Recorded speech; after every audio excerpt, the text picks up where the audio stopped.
நான் டாக்டர் விஜி மோகன் Prasad, chairman VGM hospital. இன்னைக்கு விஜிஎம் மருத்துவமனையில ஒரு அருமையான நிகழ்வு. இன்னைக்கு இந்த தமிழ் புத்தகம், தமிழ் உயர் தனி செம்மொழி என்ற புத்தக வெளியீட்டு விழாவில் பங்கேற்பதில் நான் பெருமகிழ்ச்சி அடைகின்றேன். இன்னைக்கு நமது அருமைக்குரிய சிந்தனை கவிஞர் திரு கவிதாசன் அவர்களுடைய புத்தக வெளியீட்டு விழா இங்கே நடைபெற்றுக் கொண்டிருக்கின்றது. இப்பொழுது கவிதாசன் ஐயா அவர்களை ஒரு சில வார்த்தைகள் பேசுமாறு அன்புடன் வேண்டிக் வணக்கம் டாக்டர் விஜிஎம் அவர்களே. உயர்தனி செம்மொழி என்ற இந்த புத்தகம் இன்று விஜிஎம் மருத்துவமனையில் அறிமுகம் செய்யப்பட்டது.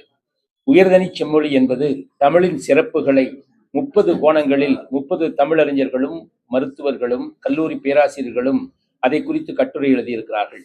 தமிழ் என்பது தொன்மையான மொழி, நம்முடைய பண்பாட்டு மொழி, கலாச்சார மொழி, வணிக மொழி, நீதியின் மொழி, இயற்கையின் மொழி, வேளாண்மை மொழி என்று தமிழில் கூறப்பட்டுள்ள அரிய பொக்கிஷங்களை எடுத்து இந்த நூலாக வெளியிட்டிருக்கிறோம்.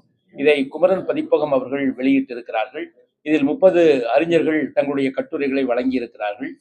தமிழ் ஓங்கி தமிழ் வாழும் உலகை இனிதாளும் என்ற நோக்கோடு இந்த மொழி வெளியிடப்பட்டிருக்கிறது. ஆகவே தமிழ் தொடர்ந்து வளர வேண்டும் என்று சொன்னால் பள்ளிகளிலும் தெருக்களிலும் நம்முடைய இல்லத்திலும் தமிழ் பேச்சு மொழியாக குழந்தைகளுக்கு கற்றுக் கொடுக்க வேண்டும். தமிழ் என்பது ஒரு மொழி மட்டும் கிடையாது. அதோடைய நம்முடைய பண்பாடு, கலாச்சாரம், நம்முடைய முன்னோர்கள் எப்படி மகிழ்ச்சியாக வாழ்ந்தார்கள் என்பதை அடுத்த தலைமுறைக்கு எடுத்துச் செல்லக்கூடிய ஒரு உன்னத மொழியாக இருக்கக்கூடியது நம்முடைய தாய்மொழியாம் தமிழ்.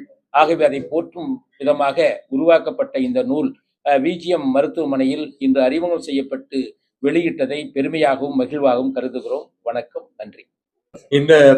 இந்த புத்தகத்தில் ஒரு கட்டுரை எனக்கும் கொடுத்திருக்கின்றார்கள் கவிதாசன் அண்ணா அவர்கள்.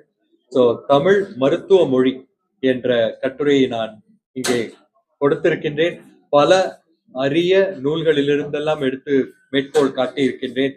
எவ்வாறாக தமிழர்கள் உணவு கலாச்சாரம் மருந்து இல்லாத நிலையிலே தமிழர்கள் வாழ்ந்து வந்தார்கள் என்ற ஒரு அருமையான கருத்தை இதில் கொடுத்திருக்கின்றேன். இதில் மருத்துவமும் கலந்திருக்கிறது என்பதில் எனக்கு பெருமை. நன்றி.